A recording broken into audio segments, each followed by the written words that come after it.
یہ فلاحی میں دیا ہے، یہ فلاحی میں دیا، یہ فلاحی میں دیا۔ علماء کرام اسٹیج کی بھائی جانب تشریف لے آئیں۔ بسم اللہ الرحمن الرحیم، الحمد للہ رب العالمین، والصلاة والسلام على اشرف الانبیاء وسادۃ الاتقیاء وسید المرسلین خاتم النبیین محمد وعلى آلہ واہل بیتہ وصحبہ اجمعین۔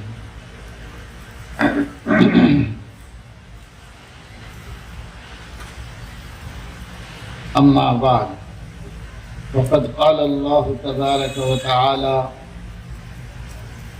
یا ایہا الذین آمنوا قوا انفسکم واہلیکم نارا وقودها الناس والحجارہ علیہا ملائکۃ غلاظ شداد لا یعصون اللہ ما امرہم ویفعلون ما یؤمرون۔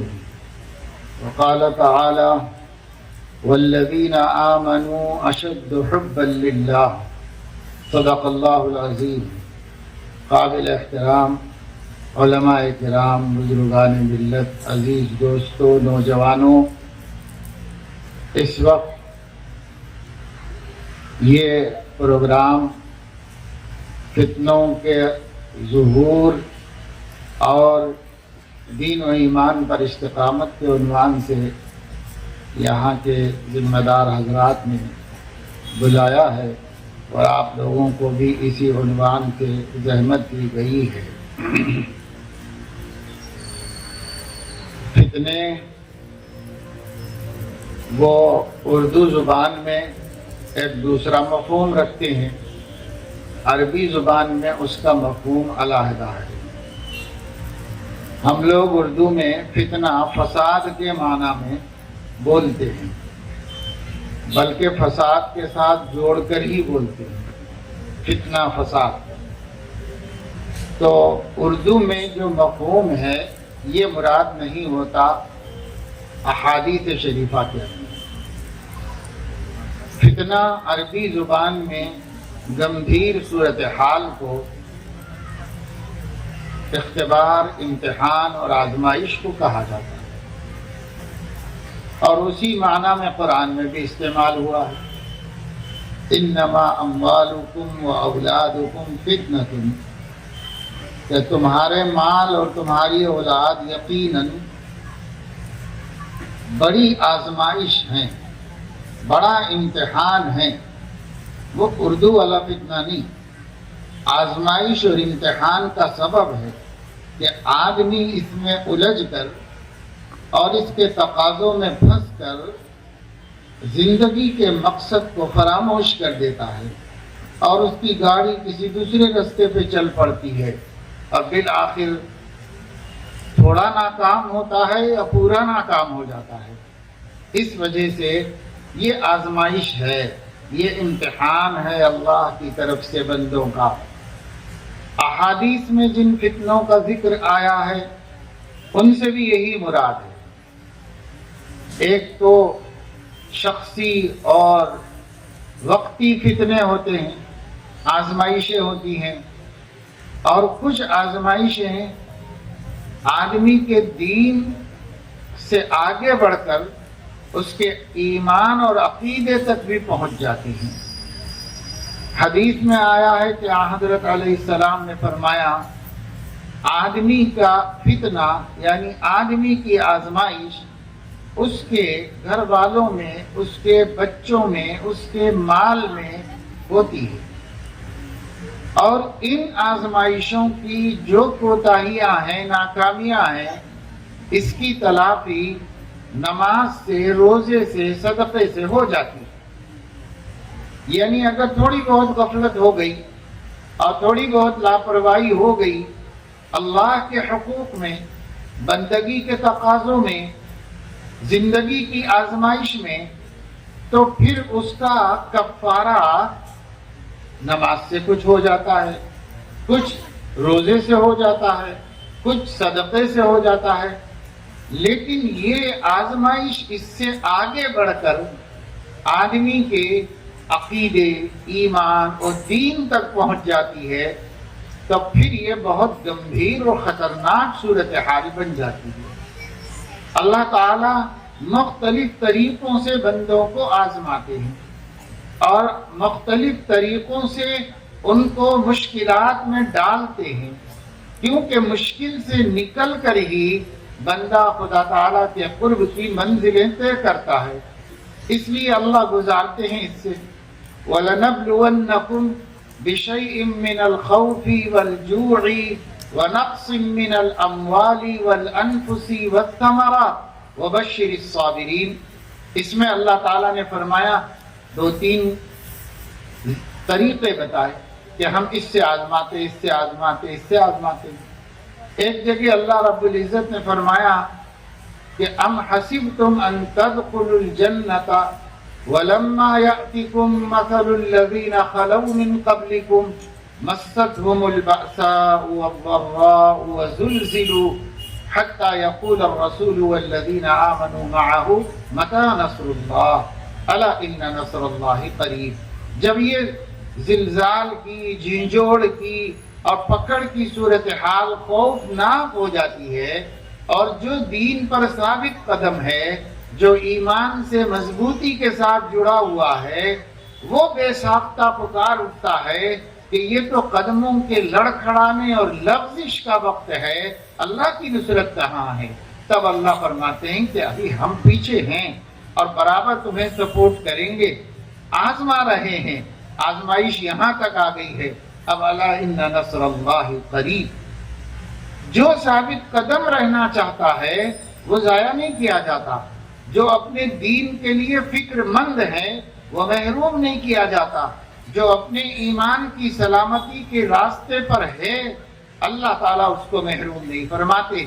لیکن جو بندہ ان مصیبتوں میں الجھ جاتا ہے، ان آزمائشوں کا شکار ہو جاتا ہے، فتنوں کی یلغار میں مبتلا ہو جاتا ہے، تو پھر پاک پروردگار اسے ڈھیل دیتے ہیں اور اتنی زیادہ ڈھیل دیتے ہیں کہ بسا اوقات وہ اپنے رستے ہی سے ہٹ جاتا ہے اور اپنی رستے سے منحرف ہو جاتا ہے۔ ایسا ہوتا ہے اور ہوا ہے، تاریخ ہمارے سامنے ہے۔ تاریخ کو چھوڑیے کہ آنکھیں مشاہدہ کرتی ہیں کہ لوگ آزمائش میں ثابت قدم وہی رہتے ہیں جن کو اپنی آزمائش میں کامیابی کا فکر بھی ہے، اور جن کو کوئی فکر نہیں ہے وہ اس آزمائش میں گرفتار ہو کر محروم ہو جاتے ہیں۔ بعض دین تک چھوڑ بیٹھتے ہیں، بعض ایمان سے تک محروم ہو جاتے ہیں، اور آئے دن ہو رہا ہے، روز روز ایسے قصے سامنے آ رہے ہیں۔ اچھے اچھے پڑھے لکھے، تعلیم یافتہ اور قابل مسلمان مرتد بھی ہو رہے ہیں۔ آئے دن ان کے حالات سامنے ہیں، بچیاں مرتد ہو رہی ہیں، بچے مرتد ہو رہے ہیں۔ اچھے خاصے لوگ پشتوں سے، بڑوں بزرگوں سے خوش عقیدہ تھے، خوش عمل تھے، خوش اخلاق تھے، سماج میں ان کی اچھی حیثیت تھی، لیکن مبتلا ہو گئے آزمائش میں تو دین سے تک ہاتھ دھو بیٹھے ہیں، ایمان سے تک ہاتھ دھو بیٹھے ہیں، کیونکہ ان کو خود اس کی پرواہ نہیں ہوئی۔ بسا اوقات آدمی اس بات کے ذام میں مبتلا ہوتا ہے کہ میں ایک قابل آدمی ہوں، میں کیا بھٹکوں گا، اور وہی بھٹک جاتا ہے۔ اس لیے ہمیں یہ بات بتائی جاتی ہے کتاب و سنت کی روشنی میں، حضرت محمد صلی اللہ علیہ وسلم کی تعلیمات کی روشنی میں، کہ کبھی بھی آدمی کو فتنوں سے نڈر نہیں ہو جانا چاہیے۔ جو نڈر ہوا وہ مبتلا ہوا، اور جو ڈرتا رہا وہ بچ گیا۔ تو ڈرتے رہنا چاہیے۔ آپ نے سنا ہوگا کہ ایک تابعی فرماتے ہیں کہ میں 30 سے اوپر صحابہ کرام سے ملاقات کیا ہوں، لیکن ان میں سے کسی کو بھی اپنے بارے میں نفاق سے معمون نہیں پایا۔ نفاق حالانکہ ایمان کے ساتھ جوڑ ہی نہیں ہے اس کا، اور صحابہ ہیں جو نبی کے تربیت یافتہ ہیں، اور ان لوگوں کا حال یہ ہے کہ وہ اپنے بارے میں نفاق کے خطرے سے کبھی نڈر اور بے خوف نہیں ہوئے۔ کبھی مطمئن اور مامون نہیں محسوس کیا، بلکہ ہمیشہ ڈرتے رہے، ہمیشہ خوف زدہ رہے کہ اللہ بے نیاز ہے، غنی عن العالمین ہے، اگر اس نے بے نیازی دکھائی تو ہمارا کوئی ٹھکانہ نہیں، اس وجہ سے ڈرتے رہے۔ اور یہ نبی کی تربیت ہی کا اثر تھا، اور یہ نبی کی تربیت اور ان کی تعلیم ہی کا نتیجہ تھا کہ صحابہ کرام کبھی نڈر نہیں ہوئے۔ قرآن کریم نے بار بار اس طرف توجہ دلائی۔ قرآن کریم نے کہا ام امنتم ان یخسف بکم ام امنتم ان یرسل علیکم حاصبا، تمہارے اوپر پچھلے زمانے کی قوموں کی طرح کوئی ہوا چلا دی جائے، کیا تم اس سے مامون ہیں؟ کیا تم اس سے مامون ہو کہ زمین میں دھسا دیے جاؤ؟ کیا تم اس سے مامون ہو کہ پانی میں غرقاب کر دیے جاؤ؟ کیا تم اس سے مامون ہو گئے ہو کہ آسمان سے پتھر برسائے جائیں؟ کیا اس سے مامون ہو کہ آسمان سے آگ برسائی جائے؟ لیکن ہم نہیں ڈرتے، جو نہیں ڈرتا وہی مبتلا ہوتا ہے۔ حدیث میں آتا ہے کہ سرور عالم صلی اللہ علیہ وسلم اگر تیز ہوائیں چلتی اور بادل آ جاتے گھنے تو سب لوگ خوش ہو جاتے کہ اب بارش برسے گی، اب ٹھنڈک ہوگی، اب گرمی میں کمی ہوگی، اب مزہ آئے گا۔ لیکن حضور علیہ السلام آگے جاتے، پیچھے آتے، کبھی گھر میں جاتے، کبھی باہر نکلتے، کبھی بیٹھتے، کبھی کھڑے ہوتے۔ یہ بے چینی کو دیکھ کر صدیقہ عائشہ رضی اللہ تعالیٰ عنہا نے پوچھا یا رسول اللہ، تیز ہوائیں چلتی ہیں، بادل آتے ہیں، ہر آدمی خوش ہوتا ہے، ہر آدمی کو اندر سے مسرت حاصل ہوتی ہے، آپ کو میں دیکھتی ہوں بے انتہا بے چین، یہ بے چینی کیسی ہے؟ تو حضور علیہ السلام نے فرمایا پہلے زمانے میں بھی جن لوگوں سے اللہ خفا ہوئے تھے، ناراض ہو گئے تھے اور اللہ نے انہیں ہلاکت میں ڈالنا چاہا، عذاب میں مبتلا کرنا چاہا، تو اللہ پاک نے بادل بھیجے، ہوائیں چلی، وہ یہ سمجھے کہ اب خوب بارش برسے گی اور ہمیں مزہ آئے گا، لطف و سرور ملے گا۔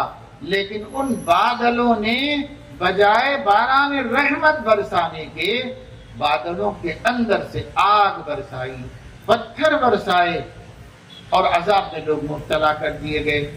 مجھے جب ایسا منظر نظر آتا ہے تو اندر سے خوف ہوتا ہے کہ کہیں ہماری بدعمالیوں کی بدولت اللہ پاک نے کوئی اور ارادہ تو نہیں فرما رکھا ہے، تا وقت کہ یہ بادل بارش بھی برسا دے اور اس سے پانی ہی گرے، میں مطمئن نہیں ہوتا۔ اور جب اس سے بارش ہو جاتی ہے تو دل اللہ کی گرفت سے، اللہ کی پکڑ سے، اللہ کے امتحان سے ذرا اطمینان پا جاتا ہے۔ تو دیکھو امام الانبیاء ہیں، وجہ وجود کائنات ہیں، ساری رحمتیں برکتیں جس کے صدقے میں انسانیت کو ملتی ہیں، وہ ڈرتے اتنے ہیں اللہ رب العزت سے کہ کہیں خدا کی بے نیازی دنیا میں عذاب نہ بھیج دے، اس سے ڈرتے ہیں۔ لیکن ہم لوگ نہیں ڈرتے، ہم لوگ تو بالکل یعنی عذاب ہمارے اوپر مسلط بھی ہو جائے تو ہمیں کوئی ڈر ہونے والا نہیں ہے۔ دیکھیے عذاب کی شکلیں مختلف ہیں۔ ایک شکل یہ ہے کہ اللہ پاک بندوں کو اپنے سے غافل کر دیتے ہیں، اللہ پاک قلوب سے اپنی خشیت نکال دیتے ہیں، اللہ پاک نڈر بنا دیتے ہیں۔ فَلَمَّا نَسُوا مَا ذُكِّرُوا بِهِ فَتَحْنَا عَلَيْهِمْ أَبْوَابَ كُلِّ شَيْءٍ حَتَّى إِذَا فَرِحُوا بِمَا أُوتُوا أَخَذْنَاهُمْ بَغْتَةً فَإِذَا هُمْ مُبْلِسُونَ فَقُطِعَ دَابِرُ الْقَوْمِ الَّذِينَ ظَلَمُوا وَالْحَمْدُ لِلَّهِ رَبِّ الْعَالَمِينَ۔ یہ کیسی بے نیازی کی آیت ہے۔ اس میں اللہ فرما رہے ہیں جب بندے نبیوں کے یاد دلائے ہوئے اسباب بھول جاتے ہیں، خدا کو بھول جاتے ہیں اور خدا کے دین کو فراموش کر دیتے ہیں، حلال و حرام کی تمیز اٹھ جاتی ہے، گناہوں میں ابتلاء عام ہو جاتا ہے، بے پردگی اور بے حجابی گھر گھر، گلی گلی، سڑک سڑک ہونے لگتی ہے، اور نوجوانوں کے اندر نشہ آ جاتا ہے، بے حجابی بے حیائی آ جاتی ہے، غفلت طاری ہو جاتی ہے، سڑکوں پر، بازاروں میں، مارکیٹوں میں، چوراہوں پر زندگیاں گزارتے ہیں اور اللہ کے دین سے بے خبر جیتے ہیں. یہ سب غفلتیں جب آ جاتی ہیں بندوں میں تو فتحنا علیہم ابواب کل شیء. ہونا تو یہ چاہیے تھا کہ کھانا بند کر دیا جاتا، دانا بند کر دیا جاتا، پانی بند کر دیا جاتا اور ان کو چاروں طرف سے گھیر کر لایا جاتا مسجد میں، عبادت میں، بندگی میں. لیکن اللہ کی بے نیازی کہہ رہی ہے نعمتوں کے دروازے کھول دیتے ہیں. چاروں طرف سے مال کی فراوانی، کاروبار میں اضافہ اور ہر جیب پیسے سے بھرا ہوا ہے. جو چاہے گناہ کر لو اور جو چاہے اللہ کی بغاوت و نافرمانی کر لو. کھول دیتے ہیں دروازے ہم. جب وہ ہماری اس بھیڑ میں غفلت کی انتہا پر پہنچ جاتے ہیں اخذناہم بغتۃ، دن میں رات میں کسی وقت اچانک پکڑ لیتے ہیں. اور جب اللہ پکڑ لیتا ہے تو ان بطش ربک لشدید، کوئی بھی چھڑا نہیں سکتا، کوئی بھی نکل نہیں سکتا. خدا کی پکڑ سخت ہے، اس میں سے کوئی نہ نکل سکا ہے اور نہ آگے کوئی نکل سکے گا. پھر کیا کرتے ہیں؟ قطع دابر القوم الذین ظلموا، ظالموں کی جڑیں کاٹ کے رکھ دیتے ہیں. یہ کفار کے بارے میں فرمایا ہے، یہ اصل ایمان کے باغیوں کے بارے میں فرمایا ہے. لیکن اس کی ایک جھلک اس سے نیچے درجے میں اللہ اہل ایمان پر بھی نافذ کرتے ہیں، لازم کرتے ہیں اللہ رب العزت. تو ہمیں اس سے ڈرنا ہے. آج کا دور فتنوں کا دور ہے. عقیدے کے اعتبار سے بے شمار فتنے وجود میں آ گئے ہیں اور آئے دن بڑھتے جا رہے ہیں. پہلے زمانے میں کہیں کوئی شخص کوئی گمراہی کا دائی کھڑا ہوتا تھا تو اس کے محلے میں، اس کے بستی سے آگے بات نہیں بڑھتی. یہ زمانہ انفارمیشن ٹیکنالوجی کی بہتات کا ہے، اپڈیٹ کا ہے، ترقی کا ہے. آئے دن یہ تعلقات عامہ اتنے بڑھ گئے کہ اس ٹیکنالوجی کی وجہ سے کہا جاتا ہے کہ پوری دنیا ایک گلوبل ولیج بن گئی ہے. یعنی ایک چھوٹے سے محلے میں جیسے سب لوگ ایک دوسرے کو جانتے پہچانتے، ایک دوسرے کے ساتھ رہتے ہیں. اب گاؤں بس اتنا ہی ہوتا ہے کہ وہی چند مکانات اور وہی چند لوگ ایک دوسرے کو دیکھتے ہیں، ایک دوسرے کو جانتے ہیں. کوئی کسی کے لیے اجنبی نہیں ہوتا. اس وقت پورا عالم لوگوں کے واسطے اس طرح ایک گاؤں بن گیا ہے، ایک محلہ بن گیا ہے. اپنے جیب میں اسمارٹ فون ہے. اب اسمارٹ فون ہاتھ میں لینے کے ساتھ ہی ہم اس کو بٹن دبا دیتے ہیں، ہم پورے ورلڈ سے جڑ جاتے ہیں، پورے عالم سے جڑ جاتے ہیں. اور اس وقت میں جو نیٹ ہے اور اس نیٹ کے ذریعے سے جو ہر انسان پوری دنیا کے سائٹ سے جڑا ہوا ہے، تو اس کی بڑی مصیبت یہ ہے کہ ہم ہر بد عقیدگی تک آسانی سے پہنچ جاتے ہیں. اس کو بنایا کیوں گیا تھا؟ تو ہم سمجھتے ہیں بھائی اس میں سہولت ہے، کاروبار کی سہولت ہے اور اس کی سہولت ہے، وہ ہے. یہ تو بس معمولی سے ضمنی فائدے. ٹیکنالوجی کے بنانے والوں نے، اس چیز کو ایجاد کرنے والوں نے، اسے عام کرنے والوں نے صرف دنیا کے لوگوں کو کاروبار کی، رہائش کی اور معاشرتی سہولت دینے کا ارادہ نہیں کیا، بلکہ مسلمانوں کے دین، ایمان، عقیدے کو غارت کرنے کا ارادہ کیا. اور مسلمانوں ہی کے نہیں، آپ اگر غور سے دیکھیں گے تو جو انٹرنیٹ کے ذریعے مصائب اور مسائل اور مشکلات آ رہی ہیں وہ صرف اسلام پر نہیں، انسانیت کے لیے. آج آپ کو اندازہ نہیں ہوگا کہ یورپ کے اندر ایسی تنظیمیں اور ایسی تحریکیں گزشتہ 100 برس میں وجود میں آ چکی ہیں جو اسلام کے دشمن نہیں ہیں، وہ خدا کے دشمن ہیں، وہ انسانیت کے دشمن ہیں، وہ حیا کے دشمن ہیں، وہ مذہب کے دشمن ہیں اور کسی مذہب کو فالو نہیں کرتے. ان کا کوئی مذہب نہیں. وہ ایک شیطانی طاغوتی قوت ہے جو الومینیٹی کے نام سے پورے ورلڈ میں انٹرنیٹ کے ذریعے لوگوں تک پہنچ چکی ہے، جو ایجوکیشن کو ٹارگٹ کرتی ہے، تعلیم کے راستے سے آتی ہے اور مذہب سے دور، خدا سے دور کر دیتی ہے. 10 اصولوں پر مبنی یہ ایک تحریک ہے جس کے 10 پوائنٹس ہیں، اور ان کا نام ہے 10 باغیانہ اصول۔ ان کا نام ہی باغیانہ اصول رکھا ہے۔ نمبر 1، سب سے پہلے انسانوں کو خدا کا باغی بنایا جائے۔ نمبر 2، والدین کا باغی بنایا جائے۔ نمبر 3، دین، دھرم اور عقیدے کا باغی بنایا جائے۔ نمبر 4، مذہبی اقدار کا باغی بنایا جائے، تہذیبی اقدار کا باغی بنایا جائے۔ ہر 10 کے 10 اصول بغاوت پر مبنی ہیں، اور اس کا نتیجہ یہ ہوا کہ اس تحریک کو سب سے پہلے برٹش گورنمنٹ نے پذیرائی دی، اور سب سے پہلے برطانیہ کی پارلیمنٹ میں منظور کر کے وہاں کے نظام تعلیم میں شامل کر دیا گیا۔ باقاعدہ ٹیچرز کی تربیت دی گئی کہ ٹیچرز بچوں کو ان کا اسکول ایجوکیشن کرانے کے ساتھ ساتھ یہ 10 بغاوتیں بھی سکھا دے، خدا سے بغاوت سکھا دے۔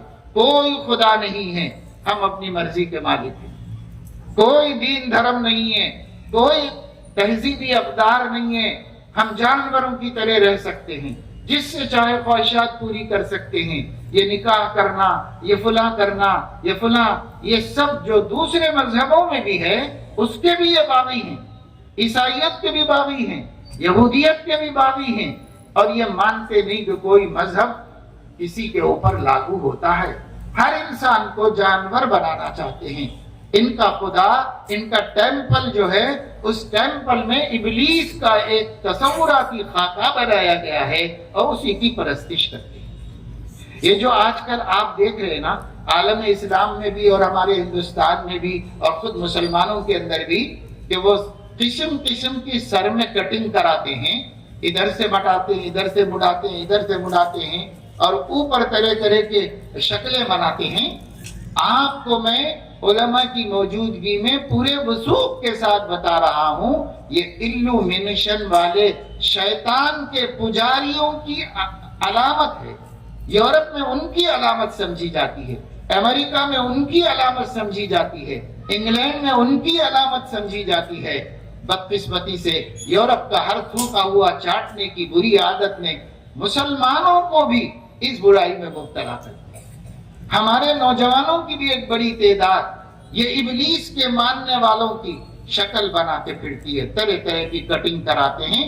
حالانکہ مسلمانوں کو معلوم ہونا چاہیے کہ ان کے نبی نے باقاعدہ سر میں بال کیسے رکھے جائیں اس پر بھی اپنی ہدایات دی ہیں، اور اس میں بھی آپ کو ڈریس کوڈ دیا ہے رسول اللہ صلی اللہ علیہ وسلم نے، کہ مسلم کی شکل کیسی ہونی چاہیے، اس کے سر میں بال کیسے ہونے چاہیے، اس کا لباس کیسے ہونا چاہیے۔ علماء سے پوچھ لو، اور جو لوگ مدرسوں میں پڑھتے ہیں پڑھاتے ہیں انہیں اچھی طرح معلوم ہے کہ کتاب الآداب میں لباس کا بھی ادب ہے، بالوں کا بھی ادب ہے، داڑھی کا بھی ادب ہے، مونچھوں کا بھی ادب ہے۔ سارے آداب اللہ کے نبی نے ہمیں سکھائے ہیں۔ ہمیں کیا ضرورت ہے کہ ہم اسلام کے نہیں انسانیت کے دشمنوں کی نقالی کریں؟ یہ سب فیشن۔ مولانا مناظر حسن گیلانی رحمت اللہ علیہ نے تفسیر سورہ کہف میں ایک مثال لکھی ہے، لطیفہ ہے، حضرت نے اس کو سمجھا کر بہت بڑی عبرت دلائی ہے۔ حضرت نے فرمایا کہ یہ لطیفہ ان کے زمانے میں، وہ حیدرآباد دکن میں پروفیسر تھے، شہر تھا بڑا، شہر میں ایک لطیفہ مشہور تھا۔ لطیفہ یہ مشہور تھا کہ ایک آدمی کپڑا خریدنے کے لیے گیا دکان پہ، نوجوان، اور جا کر اس نے دکان سے کپڑے خریدے، اور وہ کپڑے خرید کر دوڑتا ہوا آ رہا تھا گھر کی طرف، بالکل دیوانہ وار دوڑتا ہوا آ رہا تھا۔ کسی نے کہا کہ کیوں اتنا بھاگ کے جا رہے ہو، اتنا جلدی کیا؟ کہانی جلدی جا کے کپڑے پہننا۔ کپڑے پہننے کے لیے اس قدر دوڑ بھاگ کر کے لوگوں سے ٹکرا کے اتنی مصیبت سے جانے کی کیا ضرورت ہے؟ تو اس نے کہا کہ بھائی آپ کو نہیں پتا ہے، میں یہ کپڑے، یہ فیشن کے جو کپڑے لے کے آیا ہوں، یہ میں اس کو جلدی سے پہن لینا چاہتا ہوں، اس لیے کہ پتہ نہیں کس وقت فیشن بدل جائے گا، پھر مجھے دوسرے پہننے پڑے۔ تو فیشن کی یہ نقالی اور فیشن کا یہ عشق قوموں میں پیدا ہو گیا تو ہو گیا، کوئی تعجب نہیں۔ محمد الرسول اللہ کی ملت کے نوجوانوں میں کیسے پیدا ہو گیا؟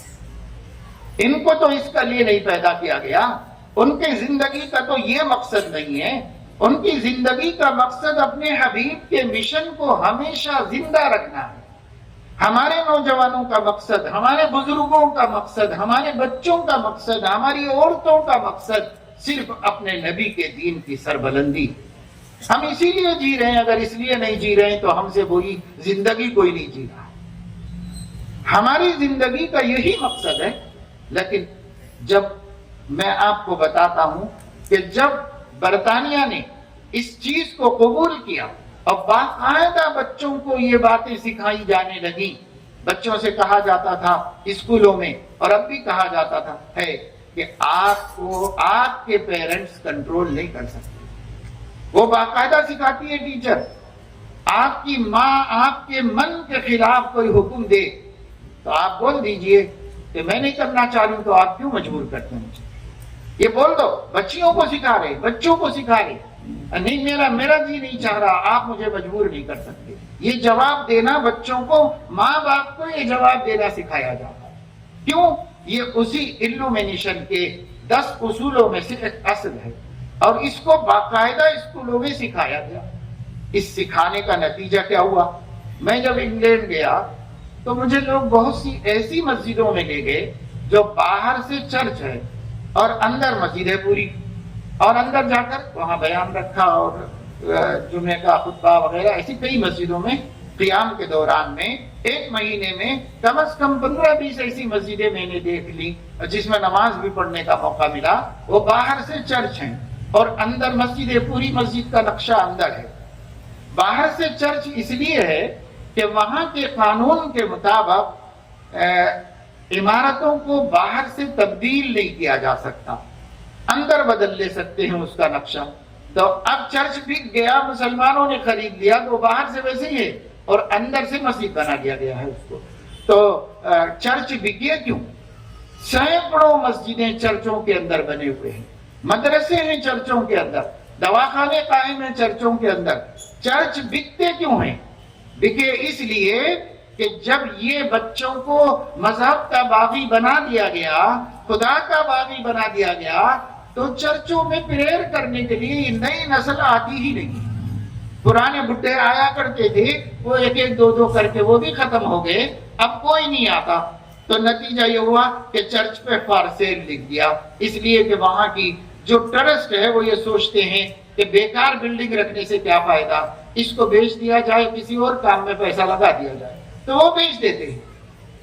اگر مسلمان اس تحریک سے اور اس قسم کی خفیہ تحریکوں سے اپنی نسلوں کی حفاظت نہیں کریں گے تو اللہ نہ کرے کبھی مسجد پہ فار سیل لکھ دینا پڑے، کیونکہ مسلمان مسجدوں کو جانے کے لیے تیار نہیں۔ آج کتنی بڑی تعداد ہے جو بے نمازی ہے، وہ تو الحمدللہ کچھ محنت دعوت و تبلیغ کی ہوتی ہے، پکڑ کے مسجدوں میں لے جاتے مسجدیں پھر بھی آباد نظر آ رہی ہیں۔ علماء کی محنتیں اور مدارس کی برکتوں سے مسجدیں آباد نظر آ رہی ہیں، لیکن مسلم کنٹریز میں یہ صورتحال نہیں ہے۔ وہاں آزادانہ تبلیغ نہیں ہو سکتی، وہاں پر آزادانہ مدارس نہیں چلائے جا سکتے۔ اس کا نتیجہ یہ ہے کہ وہاں اب نوجوان اللہ کے دین سے دور ہوتے چلے جا رہے ہیں، مسجدوں سے دور ہوتے چلے جا رہے ہیں، شوق ان کا ختم ہو گیا۔ پہلے ایسا تھا سعودی عربیہ میں کہ وہاں پر نماز کے وقت میں کوئی باہر نظر نہیں آ سکتا تھا، سب کو مسجد جانا پڑتا تھا۔ اب وہ پابندیاں وہاں بھی ختم کر دی گئی ہیں، اور جن لوگوں کو اس کام پہ ہیئت الامر بالمعروف والنہی عن المنکر، ان کو بھی اچھی طریقے سے پیک کر دیا گیا ہے کہ وہ لوگوں کو مجبور نہ کرے دین کے معاملے میں، ان کو بھی پابند کر دیا گیا ہے۔ اس طریقے سے آہستہ آہستہ وہ ہو رہا ہے جو یورپ چاہ رہا ہے، اور اس کے لیے یہ سلسلہ چل رہا ہے، اور انسانیت کے خلاف جو محنتیں ہو رہی ہیں۔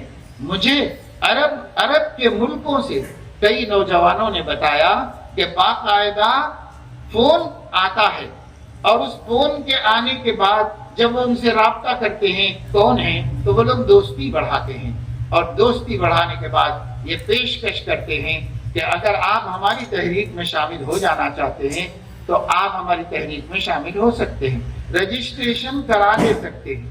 یہ رجسٹریشن کرانے کے بعد ان کے ممبر بننے کا کیا مطلب ہوگا؟ کوئی خدا نہیں، کوئی دین نہیں، کوئی مذہب نہیں، آپ کو لڑکی چاہے تو لڑکی ہم دے دیں گے، آپ کو پیسہ چاہے تو پیسہ دیں گے، شراب چاہیے تو شراب دیں گے، گل شرے اڑاؤ، مستی کرو، عیاشی کرو اور اپنے من کے مطابق زندگی گزارو، یہی ہمارا بنیادی حق ہے، اس حق کو کوئی نہیں چھین سکتا۔ اس کی باقاعدہ تبلیغ ہو رہی ہے، اور یہ تبلیغ ابھی ہندوستان میں نہیں آئی، کیونکہ چند برس پہلے ایک حیدرآبادی نوجوان جو مدینہ منورہ میں رہتے تھے، ان سے رابطہ ہو گیا تو ان سے وہ تفصیلات لیتے رہے، انہوں نے کہا کہ آپ اپنا نام اور ایڈریس ہمارے پاس درج کرا دیجئے، ابھی بھارت میں ہماری تحریک کا آفس نہیں بنا ہے، جب ہم وہاں پہنچیں گے تو آپ سے کنٹیکٹ کریں گے، رابطہ کریں گے، اور وہاں آپ کو یہ ساری عیاشیاں فراہم کر کے دیں گے، کوئی روک نہیں سکتا، آپ اپنے من کے مالک ہیں، آپ پر کوئی بھی دباؤ نہیں ڈال سکتا۔ یہ تحریک بڑھ رہی ہے، عرب کنٹریز میں مسلمان نوجوان اس میں شامل ہوتے جا رہے ہیں، کیا انجام ہوگا اس کا؟ آپ کو پتا ہے کہ یہ کتنا بڑا فتنہ ہے کہ کچھ عربوں نے مل کر عیسائیوں کو لے کر، یہودیوں کو لے کر اور ہندوستان کے برہمنوں کو لے کر دین ابراہیمی کے نام سے ایک نئے دین کو وجود میں لا لیا ہے، جس میں سینکڑوں نہیں ہزاروں عرب داخل ہو چکے اور اس کے اندر شامل ہوتے چلے جا رہے ہیں، اور اس دین کا نام وہ دین وہی ہے جس کو یہاں دین الہی کے نام سے اکبر نے چلایا تھا، بس وہی دین ہے، وہ اس کو دین ابراہیمی کا نام دے کر چلا دیا ہے۔ اس میں کافی قابل، سنجیدہ، پڑھے لکھے لیکچررز، پروفیسر، ایسے لوگ شامل ہیں۔ بعض علماء بھی کہلائے جاتے ہیں، یعنی اسلام کے بھی اسکالر ہیں، اور وہ بھی اس کے اندر شامل ہیں، اور اس طریقے سے نئی نئی تحریکیں وجود میں آ رہی ہیں۔ یہ فتنے ہیں، یہی فتنے ہیں، اور یہ فتنے ہمارے ملک میں جو چل رہے ہیں، قادیانیت کا فتنہ چل رہا ہے، عیسائیت کا فتنہ چل رہا ہے، گوہر شاہی فتنہ چل رہا ہے، ہمارے ملک کے اندر شکیلی فتنہ چل رہا ہے، اور کیا کیا فتنے ہیں جس سے ہماری قوم ٹکرا رہی ہے، اور جو لوگ اس میں جا رہے ہیں وہ مسلمان ہیں، کل مسلمان تھے۔ ایک ایسے گھرانوں میں گیا کہ میں آپ کو اس کو تفصیل نہیں بیان کر سکتا، گھر میں لوگ جو ہیں اتنے خوش عقیدہ ہیں، خوش اخلاق ہیں، لیکن بیٹی جو ہے وہ شکیلی بن گئی، کالج سے بن گئی، کالج میں کسی نے اس کا ذہن بنایا تو وہ ذہن بنتا چلا گیا۔ اب وہ اپنی ماں سے کہتی ہے کہ آپ لوگ کیا کہتے ہیں کہ عیسیٰ علیہ السلام آنے والے ہیں، عیسیٰ علیہ السلام، سب بیکار باتیں چھوڑیے، عیسیٰ مسیح موجود ہیں اور اس وقت میں اورنگ آباد میں موجود ہیں، اور آپ لوگ بھی چل کر ان کے اوپر ایمان لاؤ۔ یہ ایک ایسے گھرانے میں، جس گھرانے کے سب لوگ علماء سے جڑے ہوئے، دعوت سے جڑے ہوئے ہیں، اس گھرانے کی بچی کالج سے متاثر ہو کر پختہ عقیدہ، کسی قیمت پر لوٹنے کے لیے تیار نہیں، اور سمجھایا جائے تو کسی کی ماننے کے لیے تیار۔ لڑکیاں، لڑکے یہ مرتد نہیں ہو رہے، یہ سب مرتد ہو رہے ہیں، اور یہ ارتداد ہمارے لیے کیسے قابل برداشت ہو سکتا ہے؟ ہم بے ایمانوں کو ایمان میں نہیں لا سکے، لیکن ایمان والوں کا ایمان بھی بچا کے نہیں رکھ سکتے ہیں، اور ان کو بھی ایمان پر قائم رکھنے کی کوشش نہیں کرتے۔ کر رہے ہیں علماء کرام، اپنی بساط بھر کر رہے ہیں، لیکن مسلمانوں کے معاشرے میں غفلت بڑھتی چلی جا رہی ہے، روز روز غفلت بڑھتی جا رہی ہے، اور خاص طور سے جو لوگ کالجز میں پڑھ رہے ہیں، پڑھنے سے کس نے منع کیا؟ جو ڈر تھا وہ اسی کا تھا۔ ہم سمجھتے تھے کہ لائے گی فراغت تعلیم، کیا خبر تھی کہ چلا آئے گا الحاد بھی ساتھ۔ اب الحاد نہیں، ارتداد بھی لے کے آ رہے بچے۔ اقبال کو تو الحاد کا ہی خطرہ ہوا تھا، لیکن اب ارتداد بھی ہے۔ ایک صاحب آئے اور انہوں نے اپنے بچے کے بارے میں کہا کہ میرا بچہ ہے، اس کو لانا چاہ رہا تھا مگر وہ آ نہیں رہا ہے، اور ہم لوگ الحمدللہ مرفع الحال ہیں، متمول ہیں، سرکاری نوکری کی انہوں نے بڑے عہدے پر رہے اور اس عہدوں کی وجہ سے ٹرانسفر ہوتا رہا، تبادلے ہوتے رہے ان کے، اور فیملی حیدرآباد ہی میں رہتی رہی، بچے کالج میں پڑھے، ایک بچہ تو پڑھا اچھا پڑھ لیا پھر سعودیہ عرب چلا گیا تو وہ تو وہاں پر دین سے پھر بھی جڑا ہوا ہے، لیکن یہ جو دوسرا والا چھوٹا بچہ ہے اس کے ساتھ لاڑ پیار ہی ہوتا رہا، اور جب اس نے پیسہ مانگا پیسہ دیا، گاڑی مانگی گاڑی دلا دی، اور کالج میں جا رہے ہیں پڑھ رہے ہیں کیا کر رہے ہیں، آہستہ آہستہ کٹر شیعہ بن گیا ہے، اور اب والد ریٹائرڈ ہو کے آ کے گھر میں رہ رہے ہیں، تو گھر میں رہنے میں بچے کی حرکتیں دیکھ رہے، اٹھتے ہوئے یاد ہی کہتا، بیٹھتے ہوئے یاد ہی کہتا، تو باپ کو تھوڑا شبہ ہوا، تو باپ نے کہا بیٹا یہ کیا ہے یہ کیا ہے، اس نے کہا نہیں کچھ نہیں آپ، جب تحقیق کی گئی تو پتا چلا کہ اس نے سنیت چھوڑ دی ہے اور رفض اختیار کر لیا ہے مضبوطی کے ساتھ، تو ماں تھوڑا سمجھانے کی کوشش کر رہی، ماں سے کہتی ہے یہ ابو بکر عمر کو کیا سمجھ رہی، یہ زمانے کے سب سے بڑے بدماش تھے، اب کس کی اولاد بول رہی ہے، میں آپ کو ٹھیک ٹھیک الفاظ اس لیے سنا رہا ہوں کہ خود ہماری روح کانپ رہی ہے، لیکن بے حس مسلمانوں کو پورے طور پر صحیح بتا کر کے احساس دلانا چاہتا ہوں کہ دیکھو کیا کہہ رہا ہے، کس کا بیٹا کہہ رہا ہے، ماں مسلمان، باپ مسلمان، اور باپ دادا سبھی مسلمان، سب نمازی ہیں، سب صحیح العقیدہ ہیں، ان کا بیٹا یہ کیسے کیسی باتیں کہہ رہے لوگ۔ ایک بھائی نے مجھے بتایا کہ اس کی بہن کوالیفائڈ ہے، بہت اچھی پڑھی لکھی قابل ہے، وہ یہ کہتی ہے کہ نمازیں آپ پڑھتے ہو تو آپ کو کیا ملتا ہے جو آپ مجھے نماز پڑھنے کے لیے کہہ رہے ہیں، کہ پردے پر مجھے کیوں مجبور کرتے ہو، میں دین وین کوئی چیز نہیں سمجھتی کہ یہ بھی کوئی چیز ہے، یہ سب لوگوں کے خیالات ہیں، سب اپنے اپنے خیالات بنائے ہوئے ہیں، یہ کیا دین ہے، خدا کہاں ہوتا ہے، کہاں سے دین آیا ہے، کیسے آیا ہے، سمجھ میں نہیں آتا میری، یہ کیسی بات ہے۔ تو رو رو کے بھائی نے مجھے سنایا کہ میرے بہن کے خیالات کیا کیا ہو رہا ہے، کیسے کیسے واقعات ہو رہے ہیں، اور یہ تو ہے ایجوکیٹڈ طبقے میں جو گمراہیاں آ رہی ہیں، جو ارتداد اور میڈیا بھی حضرت محمد صلی اللہ علیہ وسلم کی شان میں طرح طرح کی گستاخیاں پھیلا کر مسلمانوں کے قلوب میں شکوک و شبہات پیدا کریں۔ جو لوگ ہمارے نبی کی شان میں گستاخی، قرآن کی شان میں گستاخی کرتے ہیں، یہ میڈیا والے خود بھی جانتے ہیں کہ ہم غلط کر رہے ہیں، لیکن ان کا مشن ہے کہ مسلمانوں میں شکوک پیدا کیے جائے، مسلمانوں میں اپنے حبیب سے بدگمانی پیدا کی جائے، جو غایت عقیدت ان کے رگ رگ میں پیوست ہے نبی سے، قرآن سے، اس کو کمزور کر دیا جائے تاکہ بھٹکانے میں سہولت ہو، تاکہ انہیں ان کے راستے سے ہٹانے میں مدد ملے۔ یہ سب جانی بوجھی سازشیں ہیں، اور ان سازشوں میں ایک دو تحریکیں نہیں ہیں، بے شمار تحریکیں ہیں جو اپنا کام مسلسل کر رہی ہیں، اور میدانی بنیاد پر گمراہ عقیدے والے مسلمانوں کو دوست بناتے جا رہے ہیں اور انہیں سمجھا کے متاثر کرتے جا رہے ہیں۔ یہ جو شکیل بن حنیف کو ماننے والے لوگ ہیں، یہ لوگ زلف رکھتے ہیں، داڑھی رکھتے ہیں، ٹوپی پہنتے ہیں گول، اور اونچی لنگی باندھتے ہیں، متبع سنت ہیں سر سے پیر تک، صف اول میں نماز پڑھتے ہیں جہاں جاتے ہیں، اور سنتیں اول پہلے والی قبلیہ بعدیہ سب ادا کرتے ہیں، دعا اہتمام سے کرتے ہیں، قرآن کی تلاوت کرتے ہیں، اور اس کا پریشر بنا کر کے جو بھی ان کو دیکھتا ہے انہیں بہت نیک بزرگ سمجھ کر ان کی صحبت میں آتا، پھر وہ مہدی کی باتیں سناتے ہیں، قیامت کی نشانیاں سناتے ہیں، اور سناتے سناتے آہستہ آہستہ بتاتے ہیں مہدی تو موجود ہے، عیسیٰ بھی موجود ہے، ہم کس غفلت میں انتظار کرتے بیٹھے ہوئے ہیں۔ تو وہ ادھر ڈھل جاتا ہے، جب ادھر ڈھل جاتا ہے تو ہم لوگ ختم نبوت کے تحت اب تک جو رپورٹیں جمع کیے ہیں، ملک میں 1 لاکھ سے زائد مسلمان مرتد ہوئے ہیں اس شخص کی وجہ سے، اور وہ مرتدین کو واپس لانے کی کوئی شکل ہی نہیں۔ حج کو جانے کے لیے درخواست دیا، ہم لوگوں نے کوشش کی کہ صاحب حج کمیٹی سے کہا کہ آپ ایسے عقیدے والے کو بھیجیں گے، تو اس نے کہا کہ ہم کو کچھ نہیں معلوم، اگر کوئی فتویٰ ہے تو لا کے بتاؤ۔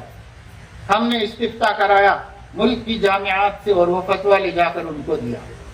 تو حج کمیٹی کے چیئرمین نے اس کو بلایا. اب بلا کر کہا کہ کیا آپ کے ایسے عقیدے ہیں؟ تو بولے ہے. کوئی عیسیٰ پر آپ ایمان رکھتے ہیں؟ ہاں رکھتے ہیں. تو لکھ کے دو. تو اس نے لکھ کے دیا, اور جب لکھ کے دیا تو اس نے کہا کہ اس پر کفر کا فتویٰ ہے, اس لیے ہم آپ کو حج کو نہیں بھیج سکتے, ہم مسلمانوں کو بھیج رہے ہیں حج کو, آپ کو نہیں بھیج سکتے. تو کہنے لگا کوئی بات نہیں, میرے کاغذات واپس کر دیجئے, مت بھیجیے. ہمارے نبی کو بھی حدیبیہ میں روک کر واپس کیا گیا تھا, ہم ایک سنت پہ عمل کر کے خوش ہو جائیں گے, ہم کو واپس دیں. نوجوانوں نے پکڑ کے ایک نوجوان کی خوب پٹائی کر دی کہ سن کے غصے میں تھے. کرنا تو نہیں چاہیے, قانون اپنے ہاتھ میں نہیں لینا چاہیے, لینے کے دینے ہو جاتے ہیں, لیکن اب وہ جذبات میں پٹائی کر دی. تو وہ لوگ بتا رہے تھے کہ جب ہم مارتے تھے ادھر سے ادھر سے چو طرف سے نوجوان, تو وہ احد احد کہتا تھا. حضرت بلال کی نقل کرتا تھا اور کہتا تھا صحابہ کو بھی یہ سب کچھ پیش آیا ہے, ہم ہی صحیح العقیدہ ہیں.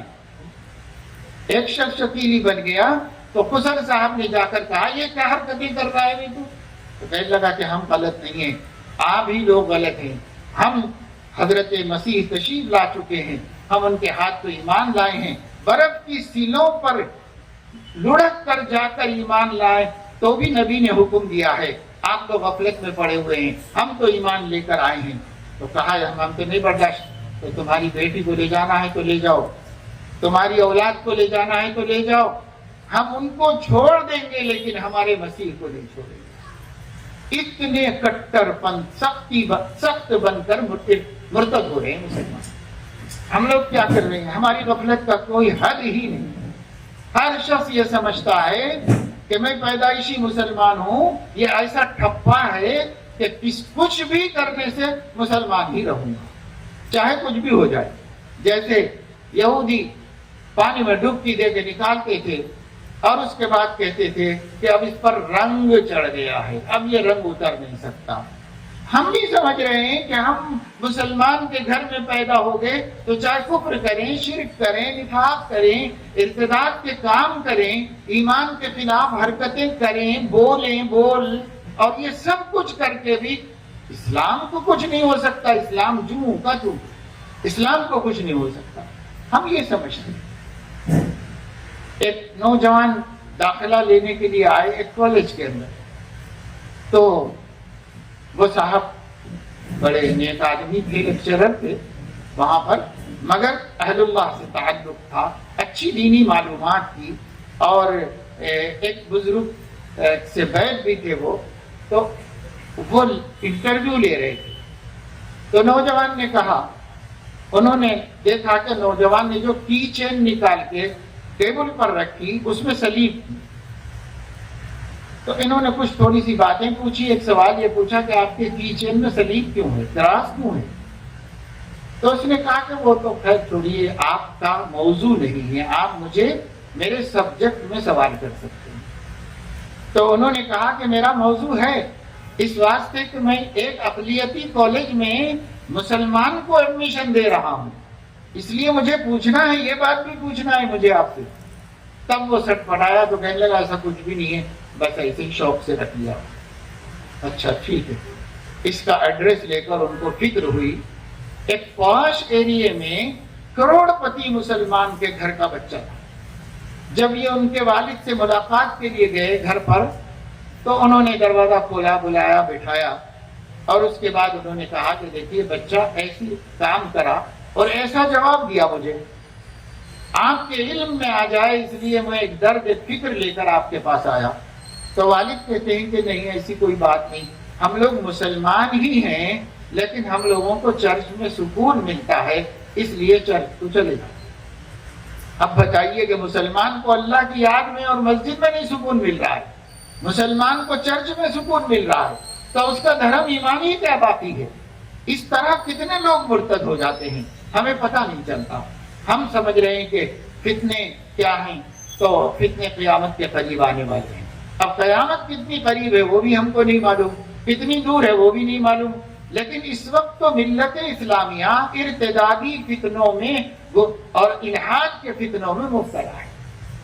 کتنے نوجوان ہیں انٹرنیٹ کے ذریعے سے وہ علی مرزا جہلمی ایک پڑوس کے ملک میں ہے، تو جہلمی ہے یا جاہلی ہے کیا ہے، بہرحال ہر بات جہالت کی کہتا ہے، لیکن اتنے نوجوان اس کے عاشق ہیں کہ سب اپنے موبائلوں میں اس کے کلپس جمع کر کے رکھتے ہوئے، طرح طرح کی بیہودہ باتیں۔ کسی نے مجھے مسئلہ پوچھنے کے لیے کیا یہ بات صحیح ہے، ایک نوجوان نے مجھے ایک بھیجا، ہم تو دیکھتے نہیں الحمدللہ، ان چیزوں میں جاتے نہیں، لیکن ملت کا بڑا طبقہ مبتلا ہوتا جا رہا ہے۔ تو وہ بھیجا تو میں دیکھا کہ بول کیا رہا، کیا پوچھ رہا یہ مسئلہ۔ تو کسی نے اس سے پوچھا، کوئی ٹاپک چل رہی ہوگی پہلے سے، وہ کٹا ہوا تھی لکھا ہوتا، وہ یہ کہہ رہا ہے کہ نفل عربی زبان کا لفظ ہے، نفل جو ہم بولتے ہیں نا، نفل سنت، نفل جو بولتے ہیں، اس کی تشریح کر رہا ہے کہ نفل عربی زبان کا لفظ ہے، اور نفل کا ترجمہ اردو میں فالتو کے آتے ہیں، اس لیے یہ فقہا جتنی باتوں کو نفل کہتے ہیں وہ سب فالتو بیکار چیزیں ہیں۔ ایسا شخص ہے اور لوگ گمراہ کر دیں، حالانکہ حدیث قدسی میں ہے کہ بندہ فرائض سے زیادہ کسی چیز سے میرا مقرب نہیں ہوتا، لیکن فرائض کے بعد لا يزال يتقرب الی العبد بالنوافل حتى احببته، اتنا بڑا تمغہ ملتا ہے، اتنی بڑی تقرب کی نعمت ملتی ہے نوافل کے ذریعے۔ ان نوافل کو بس نیٹ پہ بیٹھا ہوا ہے اور بیٹھ کر کے لوگوں کو گمراہ کر رہا۔ اب جو اس کے فالوورز ہیں وہ کیا کبھی زندگی میں کبھی نفل پڑھیں گے؟ کل کو فرائض کا بھی انکار کرے گا تو فرائض بھی چھوڑ دیں گے۔ طرح طرح کی بےہودگیاں ہیں۔ کوئی جاوید غامدی ہے، اس کی بےہودگیاں عجیب و غریب ہیں، اور پڑھے لکھے لوگ بڑے متاثر ہیں ان سے۔ اس کی بہت سی وجوہات ہیں، میں ان وجوہات پر گفتگو نہیں کرتا، لیکن اس وقت صرف یہ بتانا چاہتا ہوں کہ میرے دوستو، عزیز نوجوانوں، برسات کے کیڑوں کی طرح روز ایک نیا فتنہ وجود میں آ رہا ہے جو مسلمانوں کے ایمان کو غارت کرنے والا ہے۔ آپ کے علاقے میں آپ ہیں، اور یہ ایک ایسا شہر ہے جس میں بڑے بڑے اکابر گزرے ہیں، اور اب بھی بہت سے علماء موجود ہیں، مدارس موجود ہیں، دعوت و تبلیغ کا کام موجود ہے، اور بھی اسلامی تحریکیں یہاں پر کارگر ہوں گی، کر رہی ہوں گی کام۔ اس سب کے باوجود جتنے لوگوں کو مذہب کا شعور ہے اس کی تعداد سروے کر لیا جائے تو اس سے کہیں زیادہ وہ مسلمان ملیں گے جن کو نہ اپنے عقیدے کا پتہ ہے نہ اپنے دین کا شعور ہے۔ اکثریت ایسے مسلمانوں کی نکلے گی۔ یہ جگہ جگہ سروے کرنے سے بات سمجھ میں آئی، اور جب سروے کیا جاتا ہے تو سمجھ میں آتا ہے کہ لوگ جو ہیں بس ایسے ہی دینی باتوں سے بھٹک رہے ہیں، دینی باتوں سے بھٹک رہے ہیں، اور اکثر لوگ انٹرنیٹ کے ذریعے سے بھٹک رہے ہیں۔ اس واسطے میرے دوستو، اسمارٹ فون کو اہل اللہ نے اس وقت کا بئس القرین قرار دیا، بدترین ساتھی، جس نے اچھوں کی جلوتیں بھی برباد کر دی، خلوتیں بھی برباد کر دی۔ اس مصیبت میں آج ہم کس صورتحال میں ہیں؟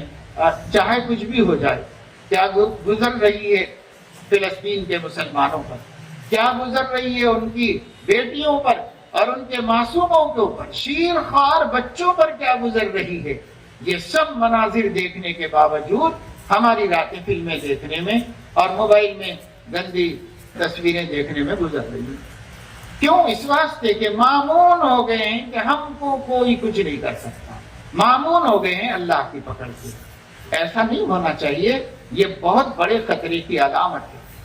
اللہ تعالیٰ نے قرآن میں فرمایا، قُلْ إِنْ كَانَ آبَاؤُكُمْ وَأَبْنَاؤُكُمْ وَإِخْوَانُكُمْ وَأَزْوَاجُكُمْ وَعَشِيرَتُكُمْ وَأَمْوَالٌ اقْتَرَفْتُمُوهَا وَتِجَارَةٌ تَخْشَوْنَ كَسَادَهَا وَمَسَاكِنُ تَرْضَوْنَهَا أَحَبَّ إِلَيْكُمْ مِنَ اللَّهِ وَرَسُولِهِ وَجِهَادٍ فِي سَبِيلِهِ فَتَرَبَّصُوا حَتَّى يَأْتِيَ اللَّهُ بِأَمْرِهِ۔ اللہ کی محبت، اللہ کے رسول کی محبت، اللہ کے دین کے راستے کی مشقتوں کی محبت سے بھی بڑھ کر ان چیزوں کی محبت ہو گئی ہے، تو انتظار کرو اللہ تمہارے اوپر کوئی عذاب دن میں رات میں اتار دے، کسی عذاب کے لیے تیار رہو۔ نہیں کر رہے ہم، حضور علیہ الصلوۃ والسلام نے فرمایا لَتَأْمُرُنَّ بِالْمَعْرُوفِ وَلَتَنْهَوُنَّ عَنِ الْمُنْكَرِ، لوگوں امر بالمعروف کرتے رہو، نہیں عن المنکر کرتے رہو، نہیں تو اللہ اپنے پاس سے تم پر ایک خاص قسم کا عذاب نازل فرما دے گا، پھر اتنا خفا ہو جائے گا، روٹ جائے گا، تم دعائیں مانگو گے تو بھی نہیں سنے گا۔ یہ نبی نے خبردار کیا اور امت کو اس پر متوجہ کیا، متنبہ کیا۔ آج امر بالمعروف نہیں عن المنکر وہ برائے نام رہ گئی۔ ہر منکر کا پیچھا کرنا چاہیے، متحدہ طور پر تمام مسلمانوں کو مل کر کرنا چاہیے۔ کیا امر بالمعروف نہیں عن المنکر صرف علماء کی ذمہ داری ہے؟ یہ تو ہر مومن کی ذمہ داری ہے۔ والمؤمنون والمؤمنات بعضهم اولیاء بعض یأمرون بالمعروف وینہون عن المنکر ویقیمون الصلاة ویؤتون الزکاة ویطیعون اللہ ورسولہ اولئک سیرحمهم اللہ۔ یہ سارے مومنین کا وظیفہ اللہ نے بتایا، اچھے کو اچھا بولو، برے کو برا بولو، اور اپنے گھر میں امر بالمعروف نہیں عن المنکر کرو، اپنے دوستوں میں امر بالمعروف نہیں عن المنکر کرو۔ یہ امر بالمعروف نہیں عن المنکر اس دین اسلام کی وہ سب سے قیمتی پونجی ہے کہ اسی پر اسلام قائم اور اسی پر باقی۔ حجت الاسلام امام غزالی رحمہ اللہ نے جو مختلف عبادتیں بیان کی ہیں، 40 عنوانات پر پوری کتاب اپنی احیاء علوم کی، اس کا ایک عنوان ہے الامر بالمعروف والنہی عن المنکر۔ ہر عنوان کو امام ایک چھوٹے سے خطبے سے شروع کرتے ہیں، خطبہ اسی عنوان کی مناسبت سے شروع کرتے ہیں۔ امر بالمعروف نہی عن المنکر کا خطبہ شروع کیا الحمدللہ الذی جعل الامر بالمعروف والنہی عن المنکر القطب الاعظم للدین وبعث له النبیین اجمعین۔ سارے انبیاء اسی کام کے لیے مبعوث کیے گئے کہ برائی کو برائی بولو، اچھائی کو اچھائی بولو، اور لوگوں کو بتاتے رہو۔ بچوں کو بتاؤ، اولاد کو، بیٹا یہ برا ہے یہ اچھا ہے، بیٹا یہ اچھا ہے یہ برا ہے، بیٹا یہ سنت ہے یہ بدعت ہے، بیٹا یہ عقیدہ اللہ کو پسند ہے، ایسا سوچنا اللہ کو پسند نہیں۔ اپنی اولاد کو سکھاؤ، اپنی اولاد کو بتاؤ، یہی امر بالمعروف نہیں عن المنکر ہے۔ یہ قطب الرحا ہے، چکی کا کھوٹا ہے۔ جن لوگوں نے چکی دیکھی، بچے تو ہمارے نہیں دیکھے لیکن پرانے لوگ جانتے ہیں چکی، وہ چکی ایک پتھر نیچے ایک پتھر اوپر ہوتا ہے، اور اس کے نیچے والی پتھر کے بیچ میں لوہے کا کھوٹا ہوتا ہے۔ اس کھوٹے پر اوپر والا پتھر گھومتا ہے تو آٹا پستا ہے اس کے اندر، تو اس کو اس پر گھمایا جاتا ہے، تو اس کو رہا چکی کو کہتے ہیں، اور قطب اس کھوٹے کو کہتے ہیں جو بیچ میں ہوتا ہے۔ یہ کھوٹا نہیں ہے تو بھی چکی نہیں چل سکتی، اور یہ کھوٹا ڈھیلا ہے تو بھی چکی نہیں گھوم سکتی۔ امر بالمعروف نہی عن المنکر سماج میں ختم ہو جائے تو دین اسلام ہی کا زوال شروع ہو جائے گا، اور اگر ہے مگر کمزور ہے، پھس پھسا بدھ بدھا ہے، تو اس سماج میں بھی امیدیں کم ہو جائیں گی، گمراہیاں بڑھ جائیں گی، شیاطین پھیل جائیں گے، اور گمراہی کے داعی ان میں گھس جائیں گے۔ پتہ بھی نہیں چلے گا کہ گھس کے کس طرح ہمارے گھروں سے لوگوں کو نکال رہے ہیں اور ہماری تعداد کو کم کرتے چلے جا رہے ہیں، ہمیں نہیں پتہ چلے گا۔ اس لیے یہ فتنوں کا دور ہے، چاروں طرف سے فتنے اتر رہے ہیں، ان کا ظہور ہو رہا ہے، کچھ دکھائی دے رہے ہیں، کچھ دکھائی نہیں دے رہے ہیں، کچھ خاموش دبے پاؤں آ رہے ہیں۔ میں خود متاثر ہو گیا ہوں لیکن مجھے خود نہیں پتا ہے کہ میں متاثر ہو گیا ہوں۔ واقعی ایسے حالات پیش آ رہے ہیں، اور اگر ہم اللہ سے ڈریں گے نہیں، اور اگر ہم اس کے انتظام اور سدباب نہیں کریں گے تو ہمارا گھر بھی کبھی متاثر ہو سکتا ہے۔ کیسے کیسے بڑے بڑے مشائخ کے گھرانوں کے بچے گمراہ ہو گئے ہیں۔ ایک بہت بڑی دین کی دشمن ایک کالج میں پروفیسر تھی، تو وہ جو کوئی بھی بچوں کو نصیحت کرتا، اچھی بات بتاتا، دین کی بات بتاتا، تو وہ آگے مذاق اڑا دیا کرتی۔ تو سمجھا یہ گیا کہ شاید مسلمان نہیں ہوگی، لیکن بعد میں پتا چلا کہ اپنے علاقے کی نامی گرامی پیر طریقت کی بیٹی ہے، تو کہاں بھٹک جائے گا؟ اللہ غنی عن العالمین، اللہ سب سے بے نیاز ہے، کسی کا محتاج نہیں۔ کیسے بڑی بڑی شخصیتوں کے، علامہ تمنا عمادی، علامہ حبیب الرحمن کاندھلوی، تحریریں پڑھو تو ان کے علم کی گہرائی اور ان کی معلومات کی وسعت پر حیران رہ جاتا ہے دماغ، لیکن گمراہ ہو گئے، حدیث کا انکار کر بیٹھے اور غلط راستے پر چل پڑے۔ ایسے بڑے بڑے قابل لوگ، اعلاء السنن کے مصنف کا نواسے پڑوسی ملک میں منکر حدیث بنے۔ کس کی ہم مثال دے سکتے ہیں؟ کوئی محفوظ نہیں ہے، معمول نہیں ہے دوستو۔ ہر مومن اللہ سے ڈرتا رہے، ہر مومن اپنے دین کی فکر کرتا رہے، ہر مومن سد باب کے ذرائع کو اختیار کرے، اور وہ ہے امر بالمعروف نہی عن المنکر۔ گھر میں تبلیغ ہوتی رہے، ہم سمجھتے تبلیغ باہر میں ہونا ہے، اپنے اپنے گھروں میں تبلیغ کیجیے، اپنے اپنے گھروں کو قوا انفسکم واہلیکم نارا، اپنے گھر میں امر بالمعروف نہی عن المنکر کا سلسلہ چلتا ہے۔ ایک بہت بڑے عالم دین تھے، تاریخ میں بہت مشہور ہیں، ان کے گھر ایک بہت بڑے دوسرے عالم دین گئے، جو ہندوستانی سماج کی اصلاح اور اس میں سے شرکیات و بدعات کے خلاف ایک جنگ لڑ رہے تھے۔ بڑے بزرگ ہیں، بڑے عالم ہیں، ان کے گھر میں گئے تو ان کے گھر کی بچیوں نے آ کر کہا آداب عرض ہے۔ انہوں نے کہا حضرت آپ کے گھر میں آداب عرض ہے تو پھر السلام علیکم کہاں ہوگا؟ فوراً سے ان کو تنبہ ہوا، توجہ ہوئی، انہوں نے کہا ہاں بھائی اس طرف دھیان نہیں گیا۔ چنانچہ انہوں نے لوگوں کو، بچوں کو، سب کو بلا کے تحقیق کی، نصیحت کی۔ ہمارا تحیہ السلام علیکم ہے، ہم مسلمان ہیں، ہمارا تحیہ السلام علیکم ہے، وعلیکم السلام ہے۔ یہ اگر نہیں سکھائیں گے، ایسی چھوٹی چھوٹی باتیں نہیں سکھائیں گے اور ہمارے پاس نکیر نہیں ہوگی منکرات پر، تو سب گمراہوں کی گمراہیاں ہمارے گھروں میں آتی چلی جائیں، پھر ہم بچ نہیں پائیں گے۔ اس لیے میرے دوستوں، بزرگوں، ہمیں توجہ دینے کی ضرورت ہے۔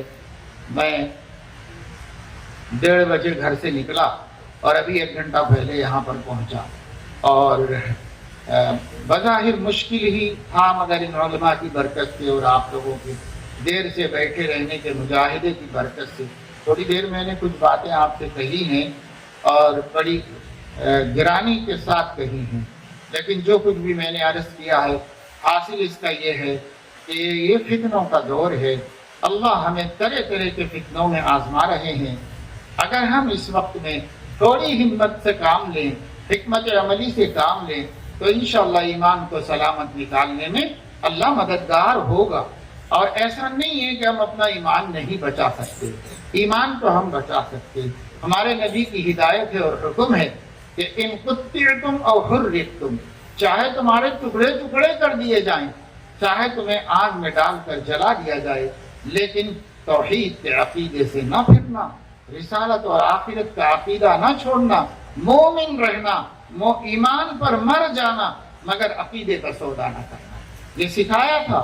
اور صحابہ اسی پہ جمے تھے، اور ہر زمانے میں ایسے بندے موجود ہیں، اور آج بھی ایسے بندے ہیں کہ بسا اوقات ہم ان کی استقامت اور ان کی عظیمت کو دیکھ کر شرمندگی محسوس کرتے ہیں کہ وہ ہمارے طبقے کے نہیں ہیں، لیکن ایمان پر جری ہیں اور مضبوط ہیں، اور کسی لومت لائم کی پرواہ نہیں کرتے۔ اس لیے ہمیں بھی ایسا ماحول بنانا ہوگا۔ ہندوستان میں جو تعلیمی نظام رائج کیا جا چکا ہے، اس تعلیمی نظام کا پس منظر ایک اور آزمائش ہے مسلمانوں کے واسطے۔ اس آزمائش سے بچنے کے لیے بھی گھروں میں محنت کی ضرورت ہے۔ ہر گھر کو مدرسہ بنا دو، ہر مسجد کو مدرسہ بنا دو، اور ہر گلی میں مکتب قائم کر دو۔ ایمان سکھاؤ۔ اگر ایمان نہیں سکھاؤ گے، توحید نہیں سکھاؤ گے، تو لوگ شرک سکھانے کا انتظام کر چکے ہیں۔ ایمان نہیں سکھاؤ گے تو لوگ کفر سکھانے کا انتظام کر چکے ہیں۔ آپ نہیں سکھاؤ گے تو دوسرا سکھانے کے لیے پر توڑ رہا ہے۔ آپ ہی کی اولاد کو آپ کے بچے، اس بات سے بے خبر نہیں رہنا ہے۔ دنیا میں ہوش مندی کی زندگی گزاریے، عبرت حاصل کیجئے، حالات زمانہ سے سبق لیجئے اور لوگوں کی جرأت و ہمت اپنے اندر جرأت و ہمت پیدا کرنے کا وسیلہ بنائیے۔ اور آپ سب اس شہر کے اندر بطور خاص اس بات کا ارادہ اور فکر کریں کہ گلی گلی مکتب قائم کر کے اس بات کو یقینی بنا دیں گے کہ 100% بچے مسلمانوں کے اسکول مکتب جاتے ہیں، اس کو یقینی بنائیں۔